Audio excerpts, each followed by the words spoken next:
estudar história. Na última aula, nós vimos sobre os registros pessoais. Hoje nós vamos conhecer sobre os registros históricos, que são chamados de fontes históricas. As fontes históricas são usadas para registrar fatos do passado e são diferentes entre si. As fontes históricas podem ser fontes escritas, fontes visuais, fontes orais, fontes materiais e fontes imateriais. Agora, vamos lá no nosso livro, na página 24, acompanhar cada uma dessas fontes para conhecê-las melhor? Vem? Vamos lá? Como vimos, as fontes históricas são usadas para estudar fatos do passado e elas são diferentes entre si. As fontes escritas podem ser consideradas, além dos documentos pessoais que vimos na aula passada, também as cartas, os boletins escolares, letras de música, livros, leis e documentos oficiais. Vamos ver nessa página 24 um exemplo de uma lei e o seu texto. Essa lei tem a data de 13 de julho de 1990 e ela fala sobre o Estatuto da Criança e do Adolescente. As fontes visuais podem ser registradas por meio de fotografias, gravuras, pinturas ou filmagens. Esses registros são fontes muito importantes que ajudam a reconstruir histórias. Vocês têm fotos de vocês pequenininhos, da mãe de vocês pequenininhos? Então, dá para a gente lembrar da história de cada um dessas pessoas que a tia falou. Nos lembram do lugar onde nasceu, de como foi o nascimento ou de como foi uma festinha de criança. Há várias memórias e lembranças que a gente consegue perceber através de fotos e gravuras. Fontes orais.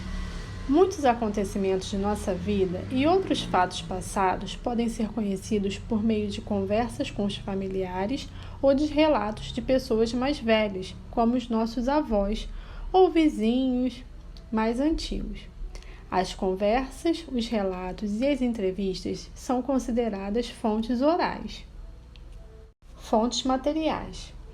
Tudo que é deixado de objeto de diferentes épocas e lugares pode ser entendido como fonte material. Objetos como roupas, esculturas, acessórios, brinquedos, materiais escolares, ferramentas de trabalho, utensílios domésticos e muitos outros podem ser usados como fonte para se conhecer ou estudar o cotidiano de pessoas no passado.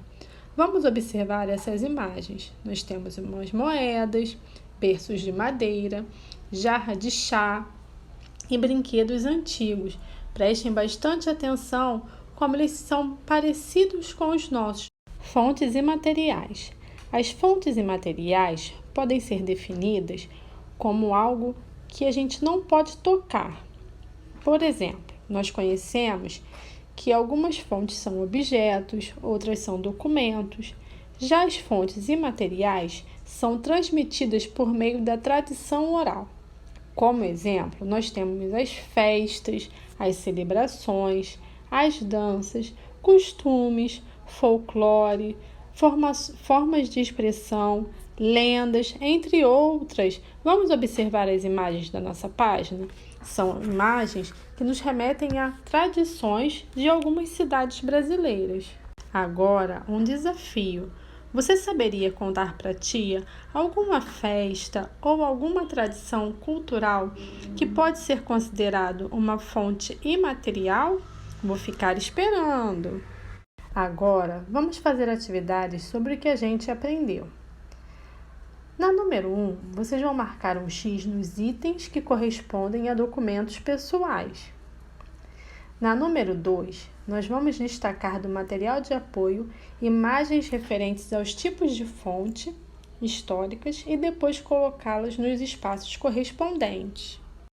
Indo para a página 29, nós temos um desafio.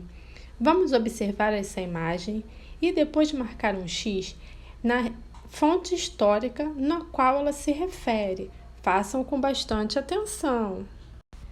Na página 30, nós vamos lembrar de algumas coisas que aprendemos neste bimestre, sobre ser criança, documentos pessoais e registros da história. Espero que os trabalhos fiquem muito bonitos e que vocês tenham entendido toda a matéria. Qualquer coisa, a tia está aqui para ajudar. Um beijo!